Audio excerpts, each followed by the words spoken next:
ब्रह्मा जी ने बाली को एक मंत्र युक्त दिव्य हार प्रदान कर ऐसा वरदान दिया था कि जब भी वो इस हार को पहनकर रणभूमि में अपने शत्रु का सामना करेगा तो उसके शत्रु की आधी शक्ति क्षीण हो जाएगी।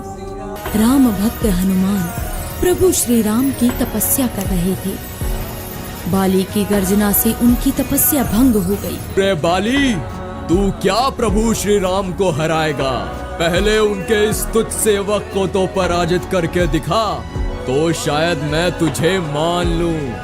ठीक है, कल सूर्योदय होते ही तू मुझसे युद्ध करने के लिए तैयार हो जा। जैसी आपकी मर्जी, मैं तैयार हूँ। अगले ही दिन हनुमान जी तैयार होकर युद्ध के लिए निकलने ही वाले थे कि ब्रह्मा जी उनके समक्ष प्रकट हुए। उन्होंने हनुमान जी को समझाने की कोशिश की कि वो बाली की युद्ध की चुनौती स्वीकार न करे, लेकिन हनुमान जी ने कहा, उसने प्रभु श्री राम को चुनौती दी है। ऐसे में अब यदि मैं उसकी चुनौती को अस्वीकार कर दूंगा तो दुनिया क्या समझेगी?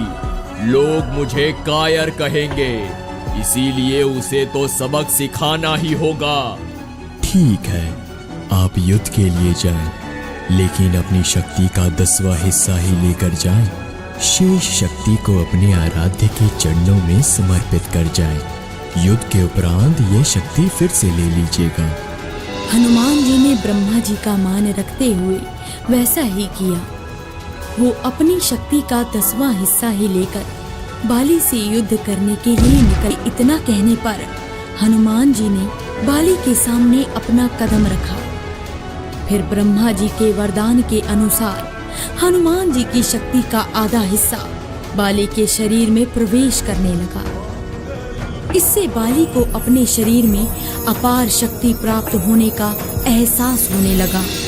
ये क्या हो रहा है? मुझ में अचानक से इतनी शक्ति कहां से आ रही है? बाली को लगा कि जैसे समस्त संसार की ताकत उसके शरीर में समाने लगी है। क्षण भर के बाद उसे एहसास होने लगा उसके शरीर की सारी नसें फटने वाली हैं और रक्त बाहर निकलने वाला है। तभी अचानक वहां ब्रह्मा जी प्रकट हुए और बाली से कहने लगे, बाली, यदि तुम जीवित रहना चाहते हो तो शीघ्र ही हनुमान से कोसों दूर भाग जाओ, अन्यथा तुम्हारा शरीर फट जाएगा। बाली को कुछ भी समझ नहीं आया, लेकिन वो ब्रह्मा जी को यूं प्रकट देखकर समझ गया कि कुछ गड़बड़ है। वो वहां से तीव्र गति से भागने लगा। सैकड़ों मील भागने के बाद वो थककर निढाल हो गया।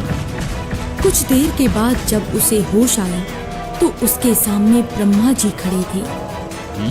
ये सब क्या है? आपने मुझे युद्ध के मैदान से क्यों भगा दिया और अभी आप मेरे समक्ष खड़े हैं? क्या बात है? बाली, तुम स्वयं को संसार में सबसे शक्तिशाली समझते हो, लेकिन तुम्हारा शरीर हनुमान की शक्ति का छोटा सा हिस्सा भी नहीं संभाल पा रहा। आपके कहने का तात्पर्य क्या है ब्रह्मदेव? जब हनुमान युद्ध करने तुम्हारे सामने आए तो उनका आधा बल तुम में समा गया। फिर क्या हुआ इसका एहसास तो तुम्हें हो ही गया होगा। मुझे ऐसा लगा कि संसार की सारी शक्ति मेरे शरीर में समा रही है।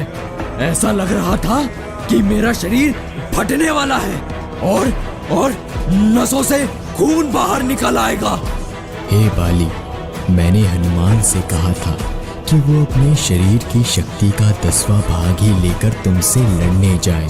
सोचो, यदि वह संपूर्ण शक्ति लेकर युद्ध करने के लिए तुम्हारे सामने आते तो तुम्हारा क्या होता? ये जानकर बाली को अपनी भूल का आभास हुआ। फिर बाली ने हनुमान जी को दंडवत प्रणाम किया और कहा, आप में संसार की शक्ति समाई हुई है, फिर भी आप शांत रहते हैं और प्रभु श्री राम का गुणगान करते रहते हैं।